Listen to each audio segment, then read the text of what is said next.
Okay, well, we are time to begin flipping the back of your books to some of the terms and vocab. We're going to be covering a lot of material today, and this one may be a little bit longer than some of the others, but that's just kind of the way it fell. A couple terms that you may want to know as we go about talking about Augustine today and the very beginnings of the church in the Middle Ages. A couple terms that might be helpful. One is the term Manichaeism. We have talked about this briefly in a previous class. I think it was our second session. Mani was a religious guy, claimed to be a prophet, started really this whole almost a cult. I guess it would be a cult. It's a very syncretic religion, meaning it borrows from a lot of different religions and philosophies of the age and kind of meshes them all together and makes this kind of amalgamation that comes out. We're going to talk about Manichaeism because Augustine comes from that. This class, we've been calling it From Christ to Schism. Perhaps the greatest schism, though, is it Augustine or Augustine? I'm going to say Augustine, so if you take the opposite view, don't get on my case. It is what it is. Manichaeism, though, is going to be important because it's ties to Augustine. Term dualism, we've talked about this maybe a little bit, but the term just means, think about like black and white, light, dark, polar opposites. Dualism is going to be a very big part of Manichaeism and Gnosticism and various other things, but it's going to have a big play in the way Augustine thinks. There's going to be good from bad, no gray, that kind of harsh duality. Determinism, fatalism, the idea that your ability to choose really has no true meaning. Some may give lip service to free will and yet still be deterministic or fatalistic. But the idea here is that whatever you do, the way it's going to end up is the way that it was fated to end up, or it was predetermined to end up that way. And so that's going to come into the free will discussions that we're going to talk about today. And then Neoplatonism, we're not going to talk about this a whole lot, but I'm going to use it a couple times. Platonism comes from Plato, the philosopher. There's a revival of Plato's teachings around the 3rd century. Plato's going to be big about the world of forms, the spiritual world, which is good, then this material world, which is kind of corrupted, but is a shadow of the true spiritual things. And so Augustine's going to get into Neoplatonism. He's going to go through a skeptic phase where he's going to turn to kind of the secular, almost religion, philosophy type thing. But it's going to play an important role in the way he thinks early on. What we're talking about today is largely Augustine of Hippo. He is perhaps the most significant single person we've talked about this whole class period, or this whole class. He has maybe more than anybody else, and this might be a controversial, you might posit some other people, but he has really, aside from Jesus and the apostles, perhaps had the greatest significance on the flow of religious thought in the world, perhaps anybody. The things that he teaches and the things that he writes have an enormous impact on the way people just think about God and the things that God does, the things God doesn't do, and even today. It's going to be, Augustine's going to be a major influence for a lot of the reformers that have impacted the Protestant world today, like Calvin and those sorts of people. He's going to be a major source of influence for them. And so the discussions about Augustine are hyper relevant to a lot of the religious context of today. We've been talking about, the last week especially, we talked about Christological controversies. So there's a lot of discussions about what is the nature of Jesus himself. we talked about those being predominantly in the Eastern Church. We talked about the Antiochian group and the Alexandrian group. Those people, and you may want to flip back in your book, look at the map for those of you who have your books in front of you. Those are conversations that are happening predominantly in the eastern part of the world, eastern part of the Roman Empire. The Western Church, which when I say Western, associate that with Rome. With Latin-speaking church. The Western Church is involved in that, but that's not the biggest fish that they're frying. The biggest fish they're frying is this Augustinian issue. And he's going to have some debates with a guy by the name of Pelagius about free will. And that's going to, the West is going to be involved in those Eastern conversations, but they're really going to be focusing in on these conversations with Augustine. And so Augustine's going to be super significant. Then after we kind of cover his life and his works, we'll get into some of the situation that the church finds itself in post-Augustine, post these Christological debates and those sorts of things as it enters into the Middle Ages. So that's kind of roughly what we're going to do. Bear with me, it's going to be a long ride. So this is Augustine of Hippo. He lived 354, that's not the right dates, 354 to 430, rather, AD. So change that 370 to 430. That's 60 years different there. He lived in North Africa. So Hippo is a place in North Africa. He is a Western church thinker. And so as a Western Christian, he's going to be speaking predominantly and thinking predominantly in Latin and not Greek. And so that's going to be significant. We've mentioned before there's beginnings of division between the Eastern Church, Western Church. One of the major factors is language, big language barrier. Augustine is going to be a Latin thinker, and he's going to have extra impact on Latin speaking, Latin thinking Christians. His life, Everett Ferguson divides it into 5 different periods. He talks first about his childhood. Augustine was born into a Christian household. His mother was a Christian. She was very pious, very religious, although she was a little bit superstitious, maybe a little bit gullible. If you remember, there's that kind of spectrum between superstitious and not religious enough. Well, she falls on that superstitious side of things. Augustine's father, though, is not going to be a Christian until just about his death. He's going to be a Roman pagan and believe in all the pagan gods and the cultic religions and all those sorts of things. So Augustine's going to have a mixed childhood. His mom is a Christian influence. His father is not.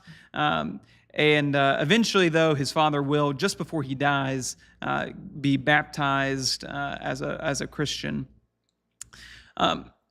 Augustine, though, when he becomes a young adult, he is going to involve himself very heavily in study of classics.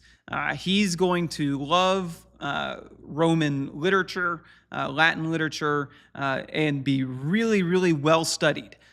He's going to especially love Cicero. Cicero is a name you may be familiar with. He was an orator in the, I guess it was the 1st century BC or so, maybe a little bit before that. But Cicero is going to be a very famous rhetorician. He speaks very, very well, makes very convincing arguments. He's going to do philosophy and those sorts of things. And Augustine, for his youth, 370 to 375, I've got these dates all messed up. I don't know how that happened. But he is going to be very heavily influenced in classical thought, classical philosophy, and those sorts of things. Then Augustine is going to have a Manichaean period of his life where he is going to convert to Manichaeism. conversion is probably largely due to Manichaeism for all that it is, and we'll talk about it more in just a minute. One of the strengths that it has is it does a good job, not saying a correct job, but it does a good job answering the problem of suffering and the problem of evil. And Manichaeism is going to be very dualistic, and it's going to present God as a non-omnipotent God. God is a God who has deficiencies in his power, and the forces of good versus evil are like evenly matched. And so Augustine is going to, I think, be attracted to the Manichaean answer for why evil exists and convert to this cultic group. And he is going to serve in the group as an auditor or a hearer. We'll talk more about what that means in just a minute. But eventually, he's going to become disenchanted with this. He's going to be over it, and he is going to deconvert from Manichaeism and then go from North Africa up to Rome and spend a good period of his life there in Rome, where he's going to undergo some serious changes. When he enters into Rome and leaves Manichaeism, he is going to be really kind of religiously burnt out. Manichaeism is not right. He recognizes that it's got problems. It's not the answers he was looking for. And I think kind of interestingly, when you look at people who leave cults and cultic groups, isn't this often their experience that they lose their faith completely? And Augustine seems to have done that. I don't know if the term atheist might be too strong a word to use here, but he certainly becomes skeptical. And he is certainly not identifying with the religion that he once identified with. And so he's kind of just left stranded, and he is wandering around philosophically and looking for purpose.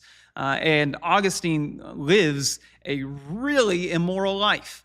He has concubines, and he has children out of wedlock, and he is one of the common themes of Augustine's life is sexual promiscuity. He's famous for a quote that says, a prayer that he prays saying, "Lord, make me chaste, but not yet." And so it seems that he even used that perhaps as a pickup line, and it apparently worked for him. And so Augustine is going to really struggle with sexuality. He's going to be really tempted by it and really give into it. And so a lot of his later thought, he's eventually going to become a monk, is going to be extremely negative and pessimistic towards sexuality in a way that goes beyond, biblical guidelines for sexuality.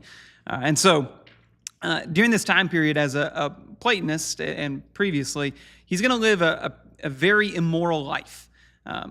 Eventually, he is going to be introduced to Ambrose of Milan, who is a very significant thinker. We talked about him a little bit last week, I believe. And Ambrose is going to introduce him to mainstream Christianity. Again, Augustine has grown up in a cultic group. He's grown up in a group that is not mainstream by any stretch of the imagination. The Manichaeans are not normal in Christian doctrine. And so he's really going to receive his Christian education at the feet of Ambrose. And although he's hesitant at first and goes about it as just an intellectual pursuit, he's eventually going to be convicted, and he's going to realize that he has been living terribly. And in 387, he's going to be baptized on Easter Sunday by Ambrose, and shortly after, in 389, he's going to leave Rome and return back to North Africa, where he'll live for the rest of his life. Then you enter the final phase of Augustine's life, which is the clerical period. Cleric being somebody who writes. Augustine, when he returns back to Africa, joins a monastic community and lives as a monk. Sometimes you hear talk about Augustinian monks. Those are monks that follow the Augustinian rule of faith. And he is going to eventually, essentially, as soon as he gets there, they're going to say, hey, Augustine, you need to be a presbyter here. And so Augustine is going to become a presbyter, and then shortly after, in 395, he's going to become a co-bishop of the church at Hippo in North Africa. And so during his time, he's going to have a wildly prolific writing career. It is, almost boggles the mind how he's able to write as much as he writes. He's reported to have written and published about 113 books and treatises. Books, when you think about that, we think of, like big books. They're not all big books like we think of, but nevertheless, 113 books, 250 letters, and more than 500 sermons are published. That's a huge body of writing. There's so much to read of Augustine, and his writings are going to be really well preserved. Even today, they're extremely well preserved, extremely well read. I'm starting a class here in a couple of weeks for school, and one of the books that we're going to have to read is Augustine's Confessions, which we'll talk more about his works here in a minute. But Augustine's going to have a wildly influential career. His letters are going to be very significant, and really they're going to shape the way the Western Church thinks about everything. Sometimes you see Augustine called a not only is he called Saint Augustine, he was sainted after his death, but he's also going to be called a doctor of the church. And he's going to be listed with others like Thomas Aquinas and those type people as, these are the people who really were significant in formulating the beliefs of the church outside of the apostles and all of that. So he's going to be held in very high regard by a lot of people, even today. So let's talk a little bit about Manichaeism, because this is going to have a really big impact on the way he goes about things. And his childhood as a Manichaean, or his not childhood, but his young adulthood is going to shape the way he thinks.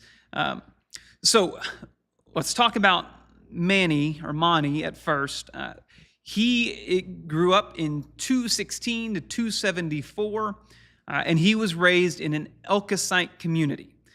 You may remember that term, Elkasite. We talked about that, I think, in our second class period, maybe our first class period. The Elkasites were a predominantly Jewish sect of Christianity that came up, and they were kind of odd.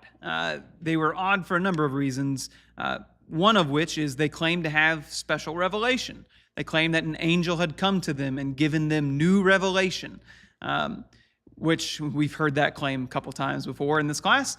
And they embraced quite a few Gnostic tendencies. Gnosticism, of course, is, good versus bad, spiritual versus flesh. The flesh is evil, the spirit's good. These sorts of things were very prevalent in Elkasite communities. And that's what Mani grew up in. Eventually, he makes his way over to the Far East at this time, to Persia, where he picks up some Persian religion. Zoroastrianism is the primary religion of the Persians. He picks up that and a lot of the tendencies there.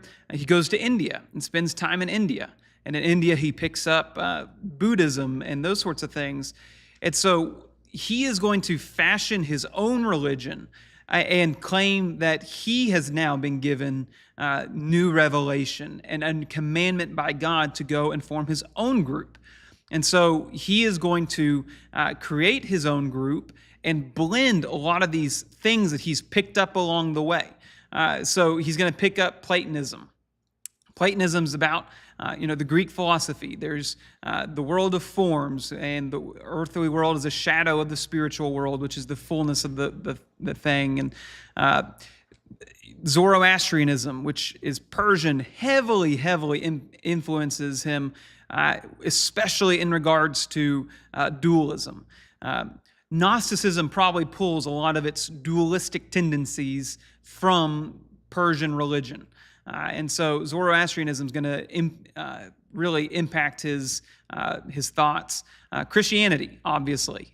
He's going to take a lot and speak a lot about Jesus and these things.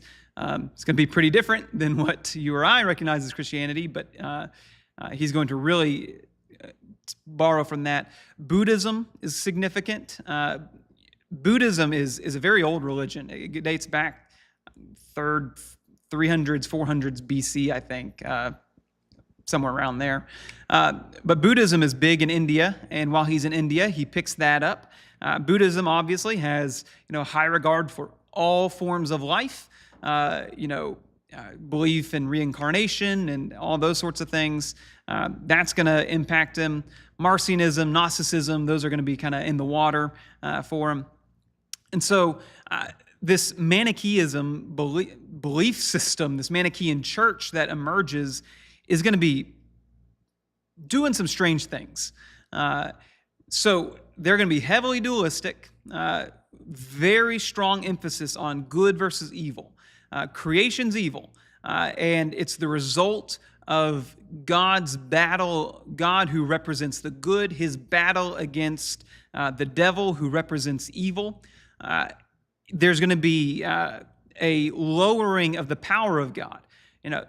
In Christian biblical teaching, God, the devil is not an equal to God. The devil is a created being. God and God alone is eternal. God and God alone is omnipotent, and all these different things. Not so for the Manichaeans. That perhaps some Marcionism here, right? Marcion believed and clearly Gnosticism here, that there's lesser beings of gods and all these sorts of things. Well, the problem of evil is a result of this almost equal battle between God and his proxy, who he calls the primal man, and then the devil. And so an explanation for why good versus bad exists. It's also going to be very heavily deterministic, very heavily fatalist. So he is going to make a clear distinction between the elect and the auditors or hearers. And so we mentioned just previously, when Augustine was in this group, he was an auditor. He was not one of the elect. And so the elect had special dispensation given to them by God. They were holy. God ordained them to be holy. The auditors were not. And so, there were things that the elect could do or could not do that the auditors could do. The elect cannot sin. The auditors can sin. And so you get into some challenges here when you mix in some of these Buddhistic beliefs, which all life is sacred. It's a sin, according to Manichaeism, to kill an animal. It's a sin to kill a plant. And so you got a problem. What are you going to eat? You got to eat a plant, you got to eat an animal. Those are your options. And so the elect would not be capable of dirtying themselves with the sins of killing these plants and animals. So that responsibility would then go and fall on the auditor's shoulders. It was the auditor's responsibilities to care for the elect and to provide them the food, and they're the ones who do the harvesting, and they're the ones that do the butchering and those sorts of things. The elect are then able to absolve the auditors of their sins. So you can imagine how this is a setup that is rife for abuse, right? You got a two-tiered system.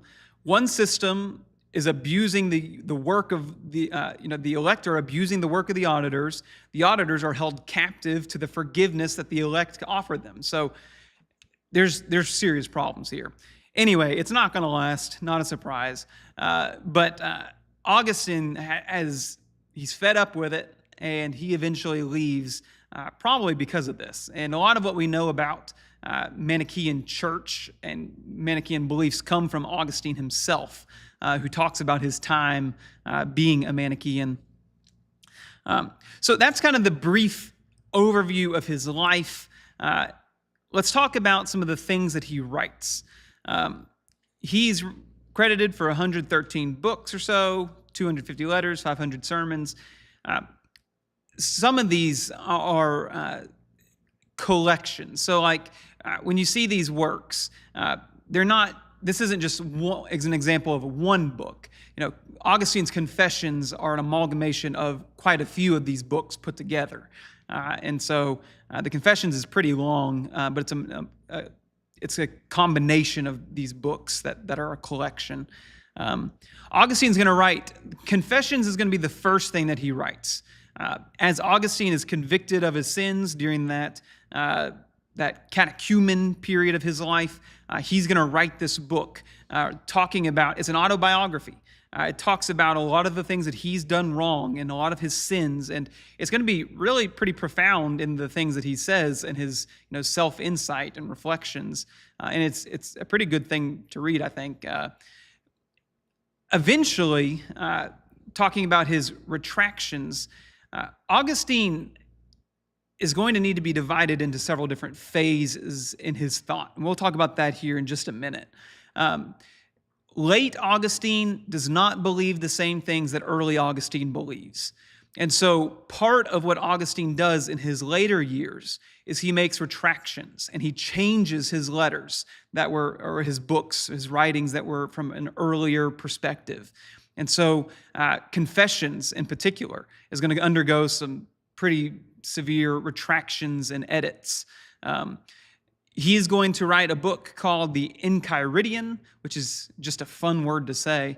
It's a book that kind of summarizes, if you want a good summary of what Augustine believes, this is about as good a consolidated thing as you're going to get. The On Faith section talks about, he explains the Apostles' Creed and those sorts of things. The Hope section goes through the Lord's Prayer. The Love section goes through the various love passages in the Bible. He's going to write a book called The City of God. This is going to be a very, very significant work. In 410, we'll talk about this more a little bit, Rome is going to be sacked. And Augustine is going to try and grapple with how it is that Rome, the city of God, has had this great tragedy fall upon it. And so this is going to be a real shock to the whole world when Rome is sacked. And so he really tries and thinks about God's justice, God's fulfillment of God's will and those sorts of things. He's going to wrestle with those topics in that.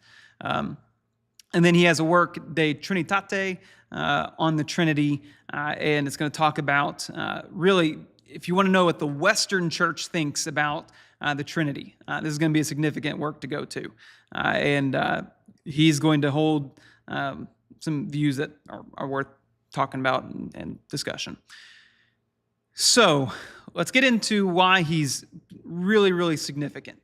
So there's going to be several controversies that come up in Augustine's life as he's serving as a presbyter and a bishop that are really going to shape church thought.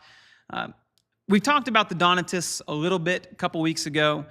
The Donatists were a force that was really concerned with holiness. It was a movement.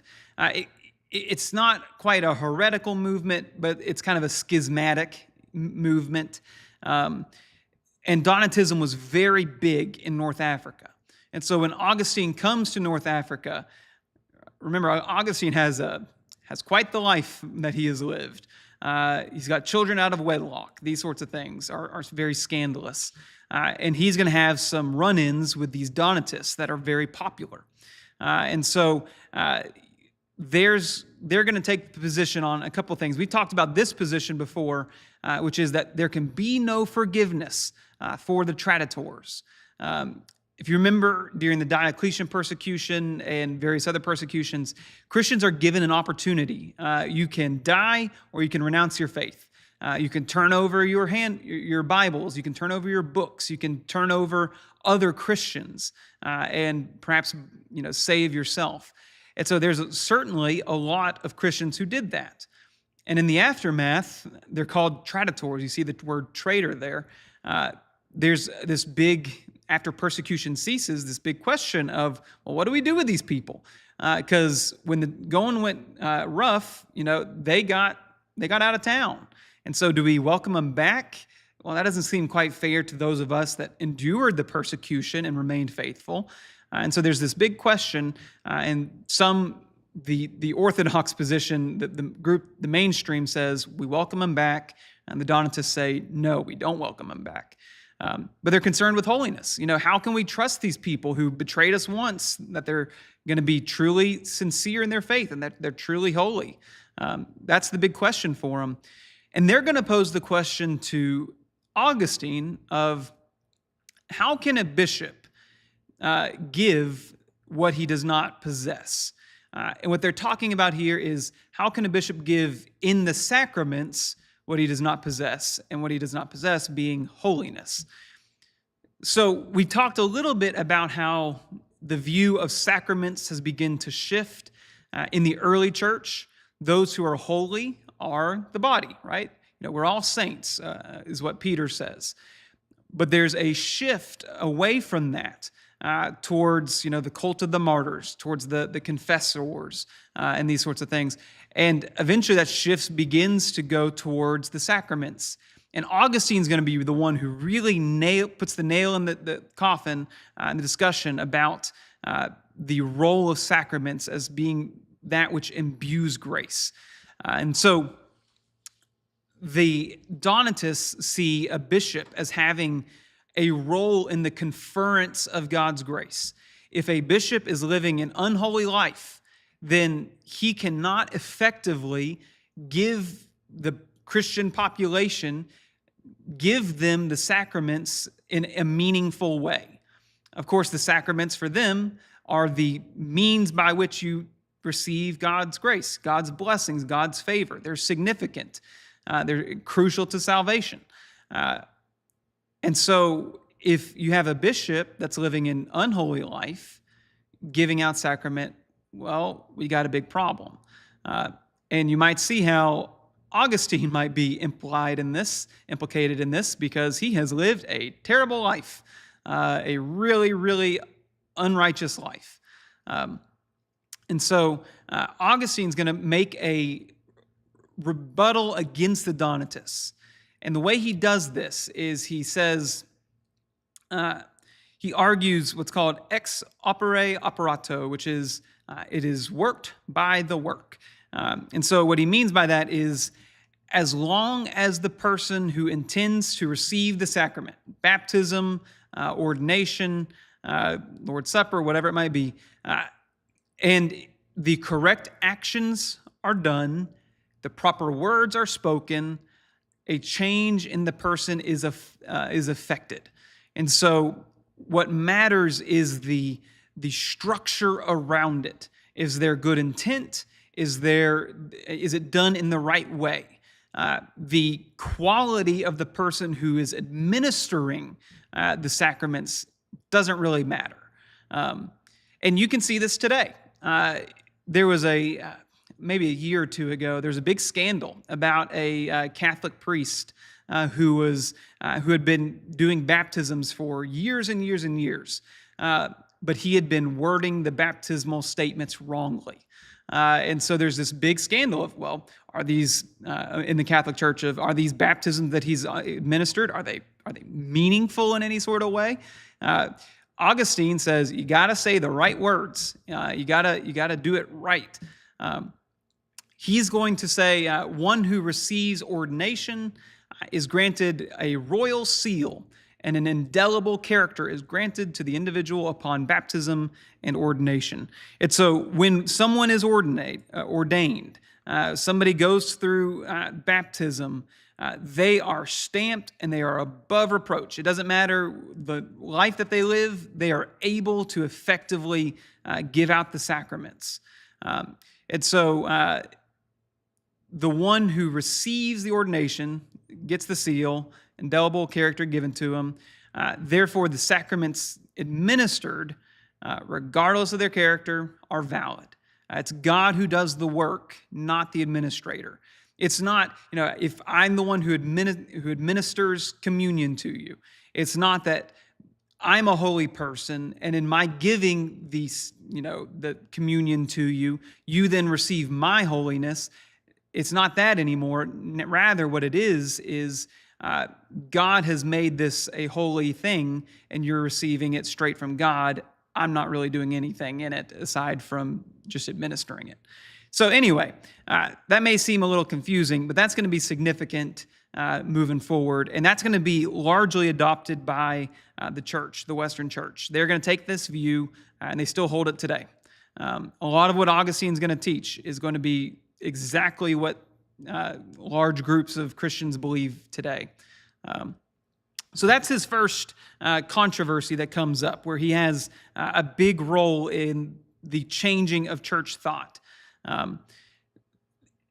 Again, thinking about the differences here, when the Donatists and the others, they say, those who say that the traditors can be forgiven, they can be forgiven only by the confessors, right? Those that were willing to receive martyrdom but did not. And they were given, the special ability to forgive those who had turned their back. And so again, the shift from the individual who gives you their holiness to now it belonging in the sacrament itself is the difference. So then you're going to have the Pelagian controversy. And this is probably the most famous controversy that Augustine's going to take part in. Pelagius is a guy who lives 355, 420 AD. He's originally from the British Isles, possibly from Ireland. There's a lot of what you know about Pelagius is polemic. It's an attack against him for his beliefs. In the Western Church, or in the Eastern Church rather, Arianism becomes a boogie word. You want to accuse somebody of something real bad, you're an Arian. You see that with the Alexandrians and the Antiochians. In the Western Church, Pelagius is going to become a boogie word. You're a Pelagian. And so it's going to be the subject of a lot of polemic attacks. He is going to move from the British Isles down to Rome around 380, and he is going to see Manichaean theology as something really, really dangerous. Manichaeanism is, for all its craziness, it is influential. And he is going to see the writings of Augustine and identify in them Manichaean tendencies. And he's going to take some great umbrage to that. And he's going to object to that. One of Augustine's quotes that we'll look at here in a second is, "Grant what you command and command what you will." And so Pelagius sees that quote, which comes from Augustine's confession, and says, that is fatalistic. Augustine is praying, God, give me what you command me to have and command me to do what you will me to do. And so there's this, this absolution of your ability to choose here that he identifies. And so he's going to take umbrage with that. And so Pelagius is going to begin teaching things in opposition to what Augustine is teaching. Some of the things he's going to teach are God's creation is inherently good. God did not create humans as fallen creatures. This is significant. Let me just say, sometimes we talked about this when we talked about heresies and orthodoxy and all that. Pelagius is going to be deemed a heretic. And I certainly don't agree with 100% of what Pelagius says. But I do think when we talk about orthodox and heresy, your point of reference matters a lot. And the people that speak about Pelagius as heretical are people that are siding with Augustine. Augustine's going to win the day. And so as Augustine wins, his opponent is going to be condemned. I don't think Augustine's view is correct. Pelagian, I think, gets more correct than Augustine. Doesn't mean that Pelagian is totally correct, but be able to critically evaluate these things. I've not read all that Pelagian wrote. We only have some pieces of what he wrote. Most of what we know that he taught comes from polemic works too. And so if you want to know about, it's like, imagine you read a book talking about, who can I say that's not, let's say Adolf Hitler, not that Hitler and Pelagius are same level, but you read a book about Hitler, but you read it exclusively from, the Winston Churchillian perspective. That's going to be a different perspective than you're going to get if you read a book about Hitler from a Hitler supporter, right? Perhaps Churchill perspective is more correct, and I would venture to say, it is. But still, the principle is when you read things written about you by your enemies, you got to take it with a grain of salt at times. And so just keep that in mind. But Pelagius is going to see these Manichaean teachings and say, hey, that's not what the Bible teaches, and that's not what people have been teaching. Historically, that's not what anybody's been saying. So he says God's creation is inherently good, and God did not create humans as fallen creatures. Humans are created in the image of God. You go back to Genesis. God creates the world and calls it good. And so he's going to take umbrage with that point. He's going to say humans can avoid sinning through the exercise of their free will. You as a human have a choice. When temptations come your way, you can choose to give in and sin, or you can choose to stand against it and remain standing unscathed by the sin. I agree with that. He's going to take it a little too far, I think. But he's going to say you have the ability to choose. Always, you have the ability to choose. He's also going to say humans have the choice to obey God's commandment through their free will. Baptism for infants is useless because they have no sin. I agree with that. He's going to say it's possible to live a life completely free from sin. I don't agree with that. Paul says all have sinned, fallen short of the glory of God. I think that's too far. Pelagian says, listen, there's people in the Old Testament that lived sinless lives, and that's a problem. I don't agree with that. And so that's where I get off the boat.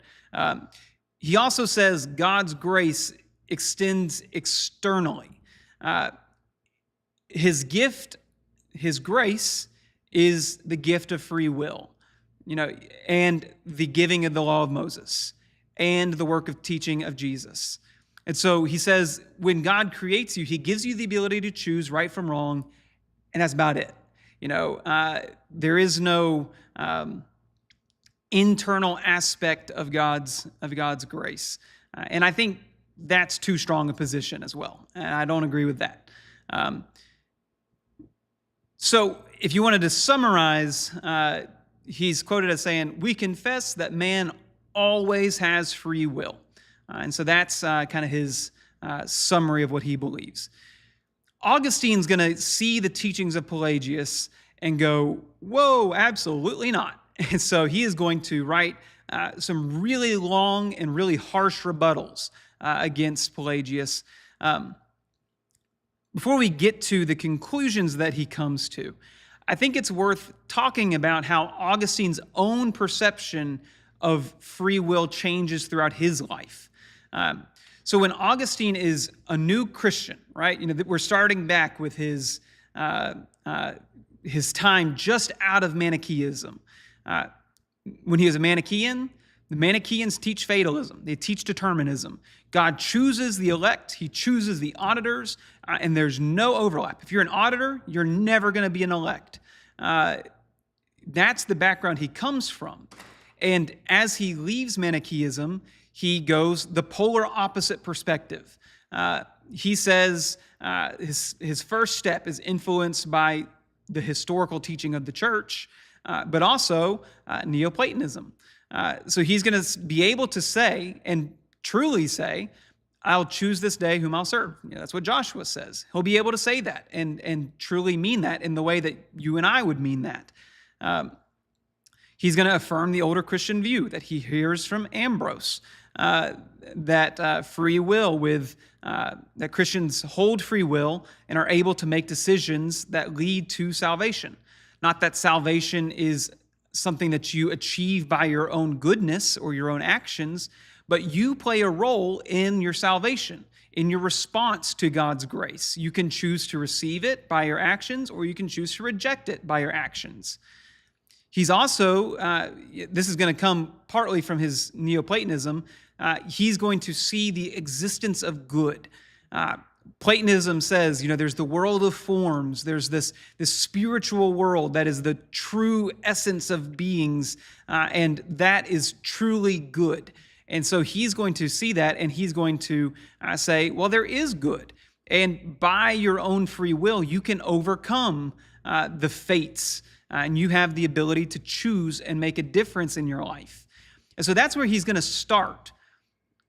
But as Augustine goes on, his views are going to shift and they're going to change. And he's going to end up redacting some of his works and changing them to reflect his later perspectives. His second perspective is the middle of the road position. It's not quite where he's going to end up. It's not quite where he was. In this, he can say, it's the same God who works all things in all. And so God has a hand in the things that you do. God has a hand in guiding your actions, but he's going to make a distinction in that God works all things, but he doesn't believe all things. And so he's going to make a distinction in your ability to choose what you believe and the actions that you take. And so he's going to say that we believe well is our affair, that we do well is his affair. And so God, through through his sanctification, is going to cause us to do good works and to do good things. But the choice to believe or not is ours to make. Faith is a human response. Sanctification belongs to the Holy Spirit.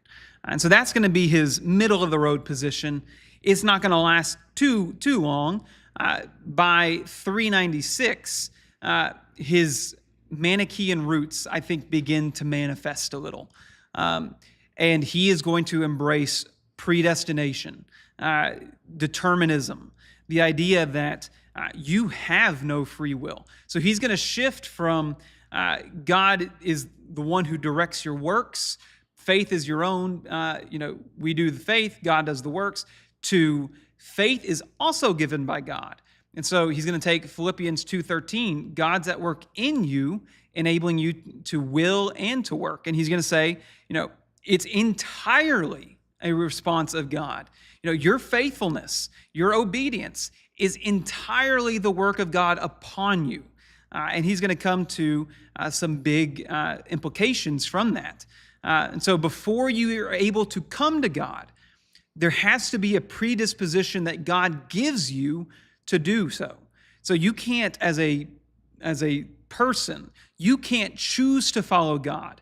If you are going to follow God, then that's a sovereign act of God's will upon you. And it's by God's grace that you have the predisposition to then follow God.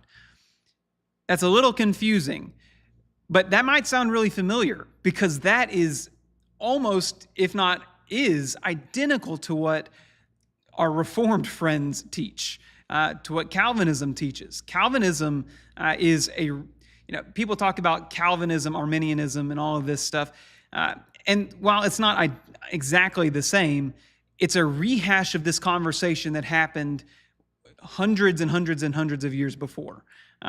This is the precursor from which Calvin's going to get a lot of his ideas.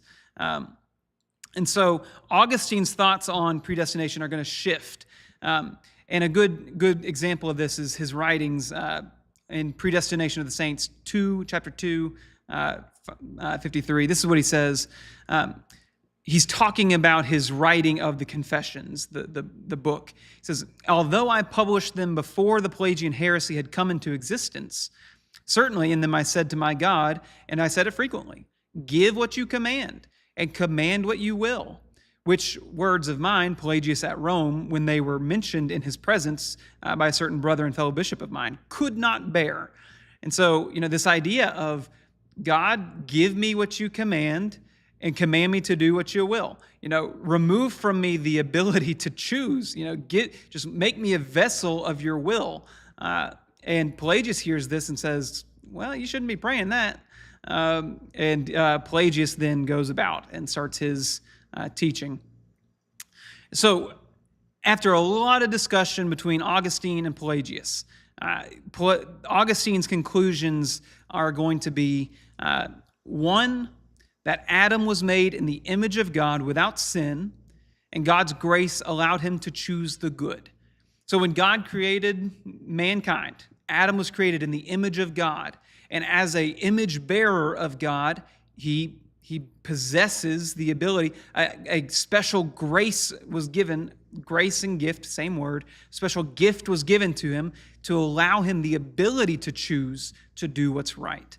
And so when Adam's there in the garden in this idyllic state, he's given the ability to do good. However, God removes Adam from the garden because Adam chose not to do good, and in fact chose to do evil. He chose to sin. And so his failure to exercise the grace that was given to him results in that grace being taken away, and Adam's nature becomes corrupted. And as a result, all of mankind, which stems from Adam, bears that corrupted nature. And original sin spreads. The guilt of that original sin, the guilt that separated Adam from God, is now extended to all of Adam's descendants, which leads to his third conclusion, that original sin, the guilt for that sin that Adam commits, is transmitted generation to generation. And the way it's transmitted, and when you talk to people who hold to original sin today, they often don't like this part, but it's transmitted through sex. And so through sexual generation, being the physical byproduct of your parents, you are an inheritor of your sin, of their sin. And so generation to generation to generation, which, by the way, we're not going to be talking about that today. When you think about the conception of Jesus, specifically, they say that original sin is transmitted through the sperm. And so when you get to the birth of Jesus, well, wait a minute. What about Mary? Was Mary born with original sin? They'll say, no, she was the Immaculate Conception. And so she is the product of a supernatural birth.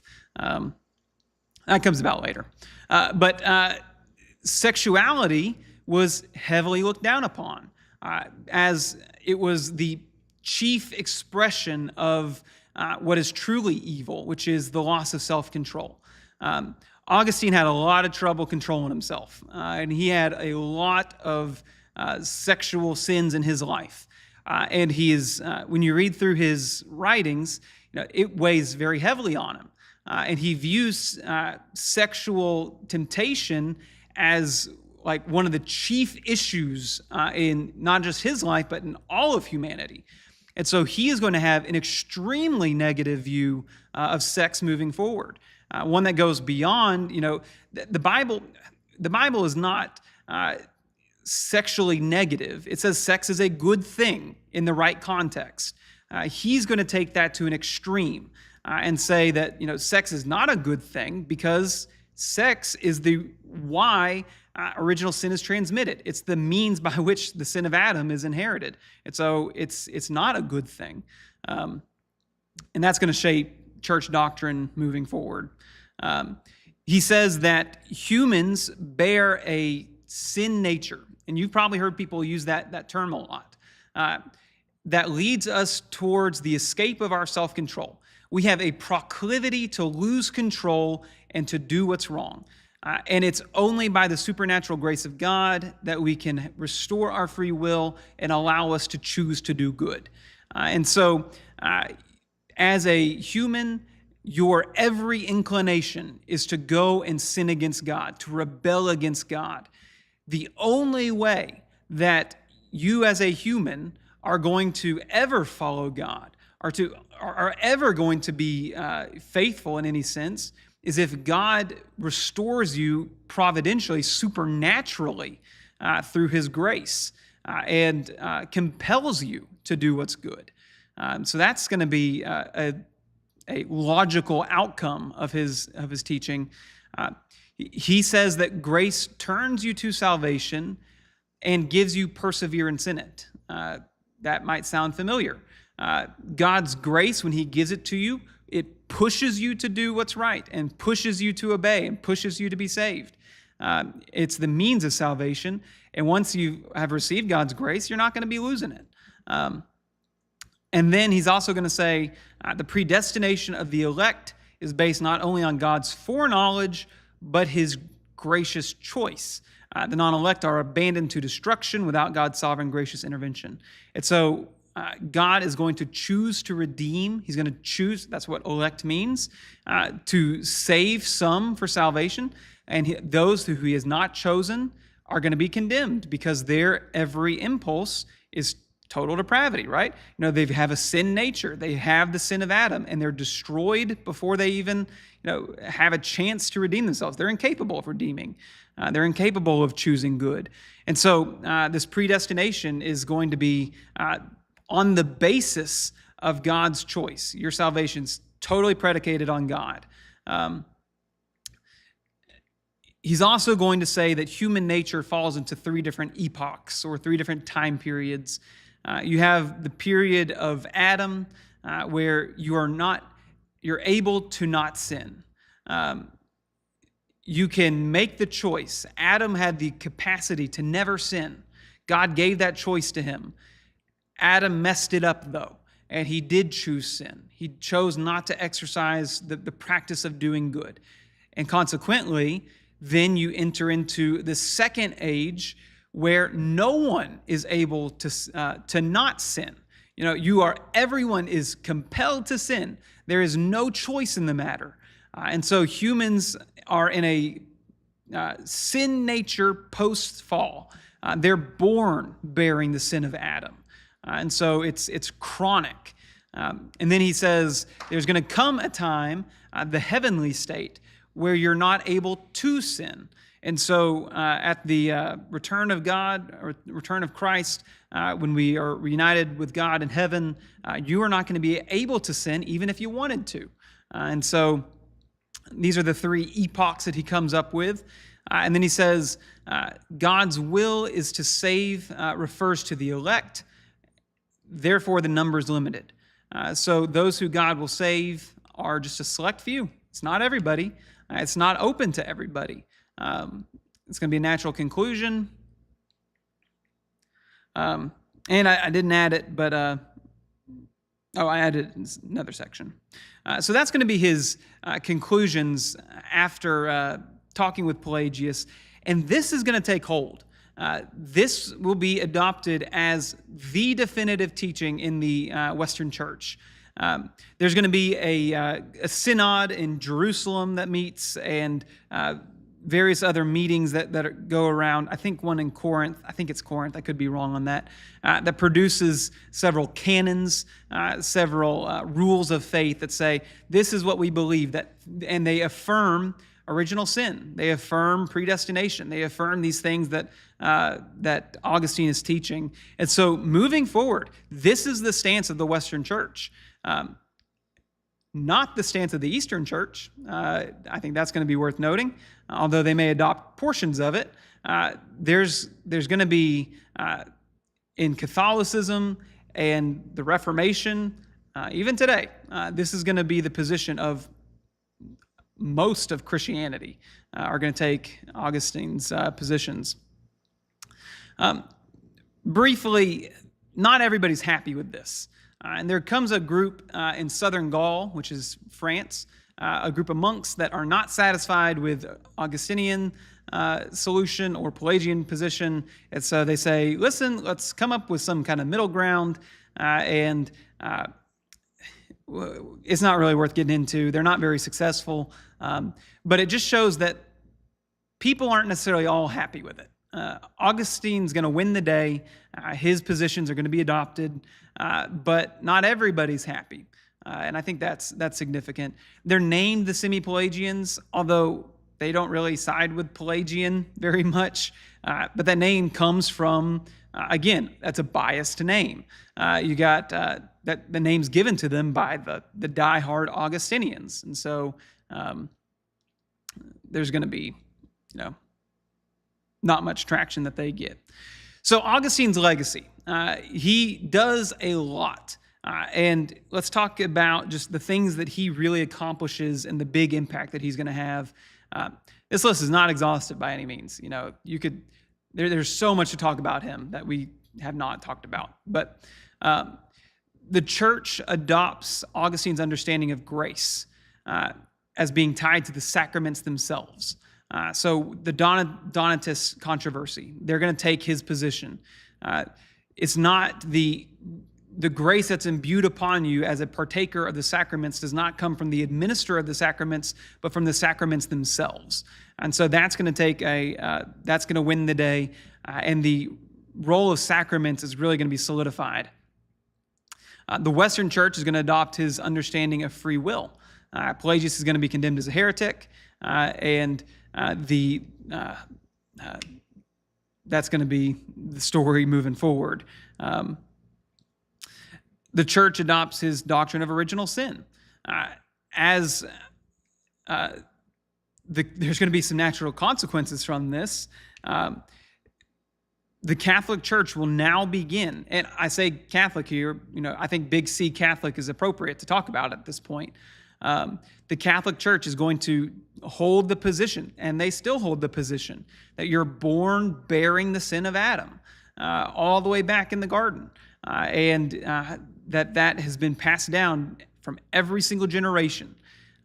Therefore, as a consequence, baptism of infants is necessary because baptism, Augustine understands, is for the remission of sins. I think that's significant. There's a lot of Calvinists, a lot of people that hold to a lot of Augustine's teachings today in Protestant circles that will deny the significance of baptism. Universally, the early church understood that baptism was for the remission of your sins. It was the point at which one enters into salvation, and it's not even a point of discussion. Augustine says baptism's for the remission of sins, and you need to baptize babies because they are sinners. Maybe they've not sinned of their own volition yet, but they bear the sin of Adam. And so you got to baptize them immediately because their souls are in jeopardy. He's going to say that grace is both soteriological and epistemological. Soteriology refers to salvation. Grace, the grace of God, the gift of God, is the means by which you can receive salvation. The Bible is very clear about that. It's by grace you've been saved. Very clear. But he's also going to view grace as epistemological, and this is a bit of a change. Epistemology is the study of knowledge, of how we know things. And so how is it that you know God? How is it that you can come to have a relationship with God? It's not through your own ability to reason. It's not through your own ability to choose to seek him and pursue him of your own free will. It's by God's grace that you choose, that you're able to come to know him. And so God's grace is not just important for your salvation, but it's important for your ability to even come to a point where you have any knowledge of God. And that's different. And so that's also going to be adopted. His incredibly negative view of sexuality is going to give the church really unhealthy views of sexuality moving forward. It's tied largely to his doctrine of original sin. But even today, there's, I'm not going to get into it too much, but significant portion of the Christian world believes that sex should only be for procreation, specifically. That's still the position of large groups. And so that stems from this very negative view. And I think, read Song of Solomon, and I think you'll see that position's got some issues. Then verse 7, his teaching on individual election predestination hugely impacts Western thought for the rest of time. The view that God chooses some to be saved and does not choose others, and that by choosing, they're saved, and by failure to choose, they're condemned. Not that God sends them to hell, but that by their own sinful nature, they're already condemned. And so sometimes when people talk about predestination and these things, we accuse Calvinists or people who hold these positions that you're saying that God saves some and God sends some to hell. That's a mischaracterization. The proper way to say that is God chooses to save some. He just doesn't choose to save others. They're already condemned by their own sinful nature, and it's their sin that condemns them, not God acting upon them. Anyway, so that's going to be Augustine's legacy, going to wildly shape the course of the religious world moving forward. Probably the most impactful theologian of all time, aside from, aside from, Jesus and the apostles. I'd say you could debate me on that, but I'd say he's probably the most influential single figure. So in the time we got left, let's talk about the Middle Ages. So let's kind of shift away from that. As the Christological controversies are going on in the East, these free will discussions, these Augustinian discussions are happening in the West. As we move past that period, we enter into the Middle Ages. And it's really hard to nail down when the Middle Ages begin.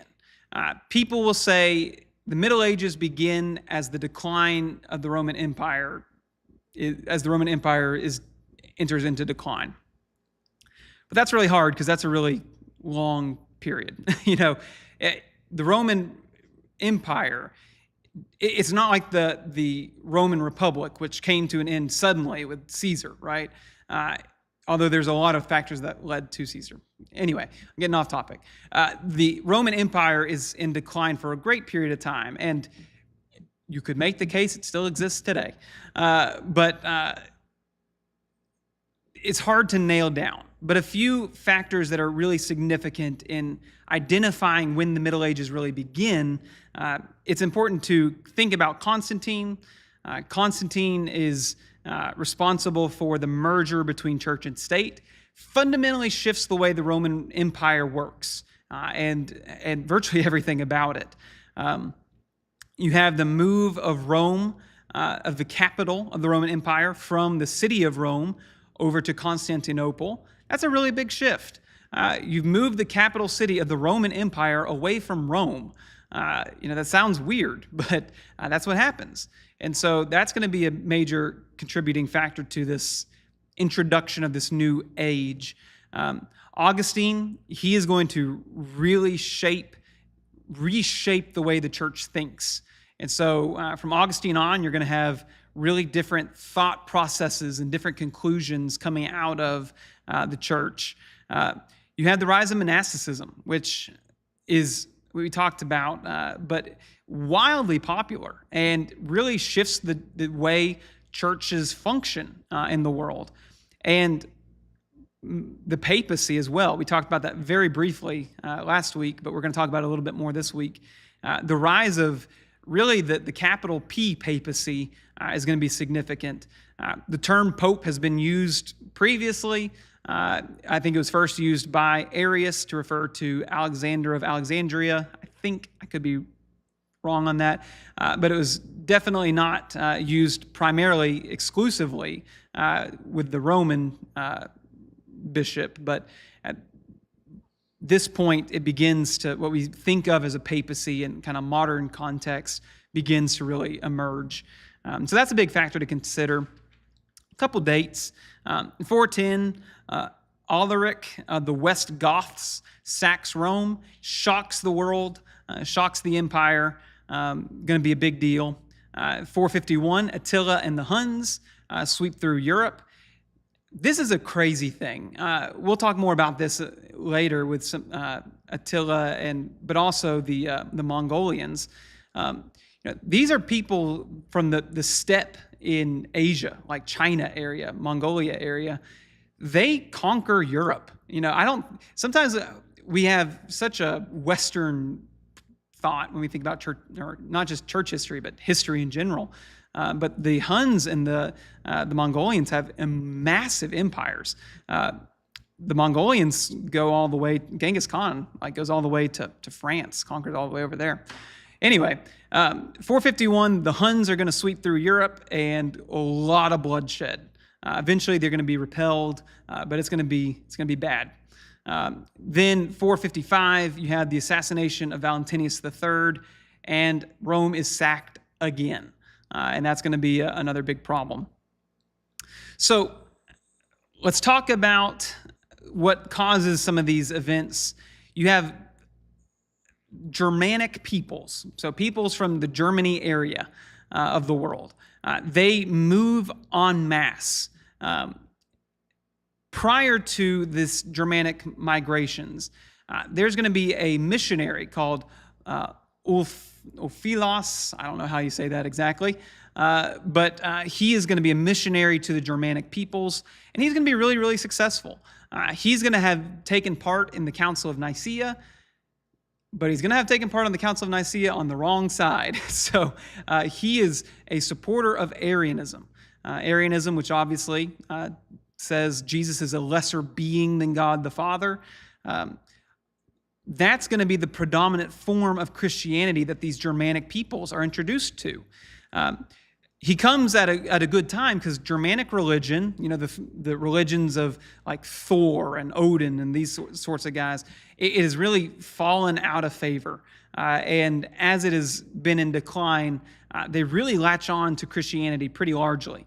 And there's going to be big conversions of these Germanic peoples. And so they are going to take over the world. This map is really, really complicated, and you don't have to look at all of it. But you have the Vandals, which go and take over North Africa. That's that blue line right there. That's pretty crazy that you have people from Germany moving into North Africa. They're initially welcomed well by the Donatists, and then not so much later. Then you have the Visigoths, or the Western Goths. So when you think about like Gothic stuff, that's what that's talking about. They take over Spain. We'll talk more about that in just a minute. There's a big thing that comes out of Spain. You have the Suevians in the northwestern Iberian Peninsula. You have the Franks, which take over northern Gaul. The Franks, France, That's where that comes from. And so they're going to be significant. You're going to have the Ostrogoths in Italy, the Lombard in Italy as well. So big migrations. You have large people groups, and they're strong people groups. These are military forces that are just overwhelming the Roman Empire and breaking it down and causing some serious fundamental shifts that are going to forever change the Roman Empire. It's never going to be what it was after the Germans are done. That's kind of been the story of Rome, you know. I'm getting off topic again.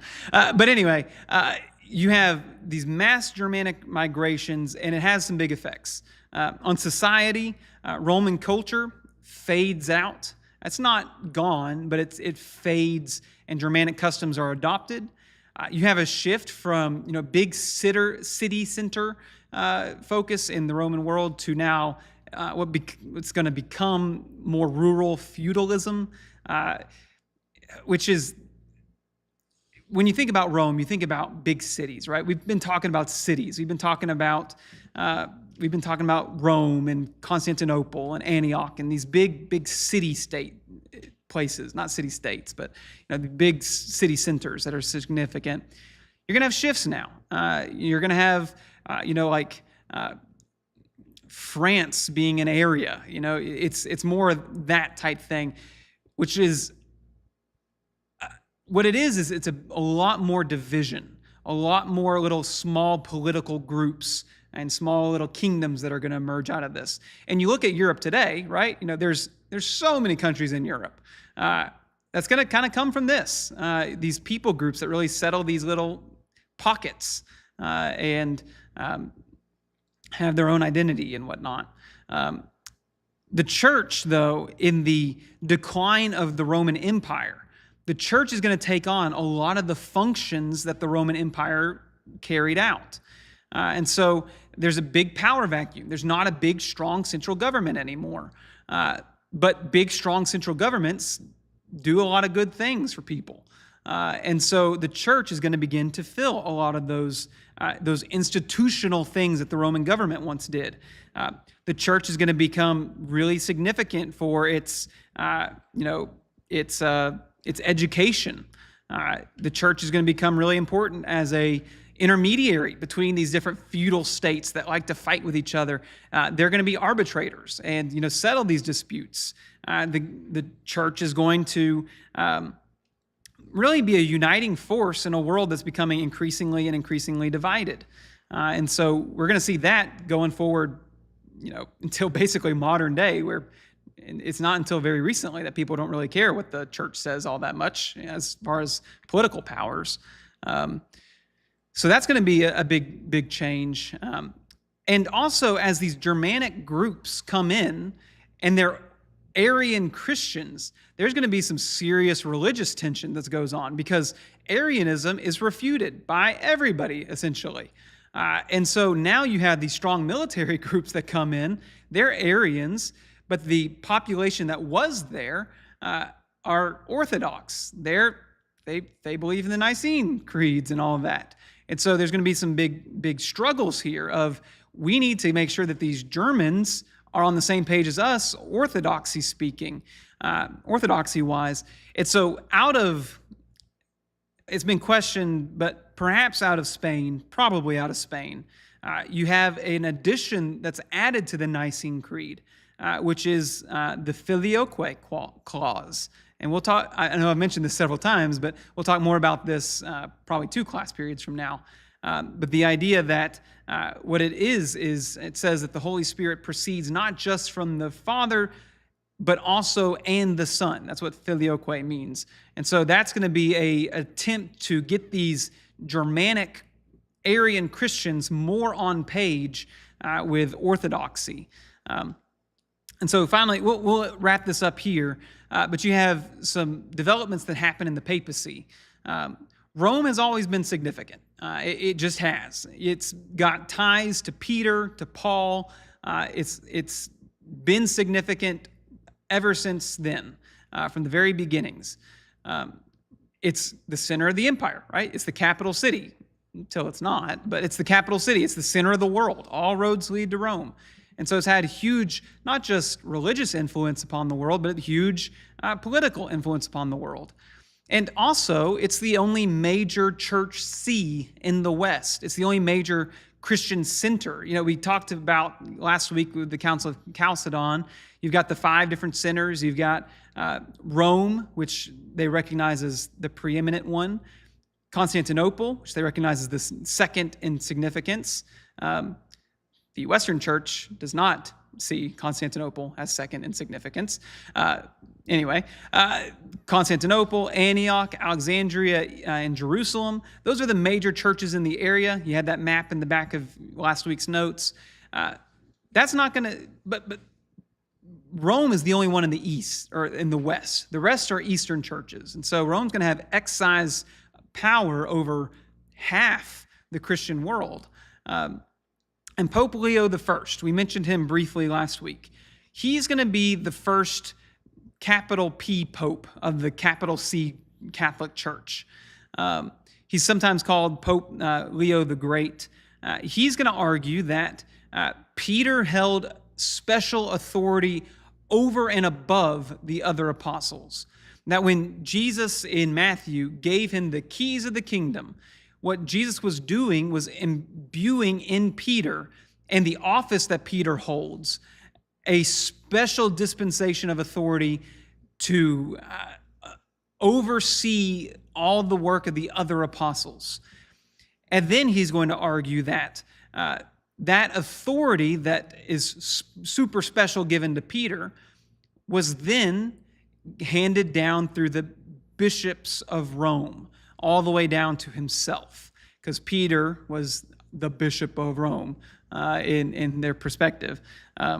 Perhaps he was probably an elder, but not the bishop. We talked about that. So that authority has been handed down generation, all the way to him. And so he calls himself the vicar of Peter, the presence of Peter in Peter's absence. So he is essentially saying, I am Peter. And that authority that was given to Peter now belongs to me. And he says he's the bishop of Rome is the primate of all the bishops. He's the first of all the bishops. All the other bishops in the whole wide world, they report to him, and he oversees them. And so a good example of this is his epistles, Epistle 14, Section 2 and Section 11. This might be a little bit long, but I think it's worth the read. He says, for we made you our deputy, beloved, on the understanding that you were engaged to share our responsibility. He's talking to bishops here, not to take plenary powers on yourself. And you skip down, from which model has arisen distinction between bishops also, and by important ordinance it has been provided that everyone should not claim everything for himself, but that there should be in each province one whose opinion should have priority among the brethren. And again, that certain whose appointment is the greater cities should undertake a fuller responsibility, through whom the care of the universal church should be converged towards Peter's one seat, and nothing anywhere should be separate from its head. And so what he says is, listen, you bishops, you don't have total power over your people. That's not the case. You're helpers. And also, not all bishops are equal. Some bishops have positions over churches that are more significant and should be weighed more heavily than others. But that all the bishops should pay homage to the seat of Peter, to Peter's position, the Bishop of Rome himself. And so he's going to be the first pope to really act like a pope in the modern sense of the way we think about popes. He's going to act as the head of Rome. He's going to make decisions about, how the Roman government interacts with the Germanic peoples and whatnot. He's going to make those decisions. He's going to take on that authority upon himself.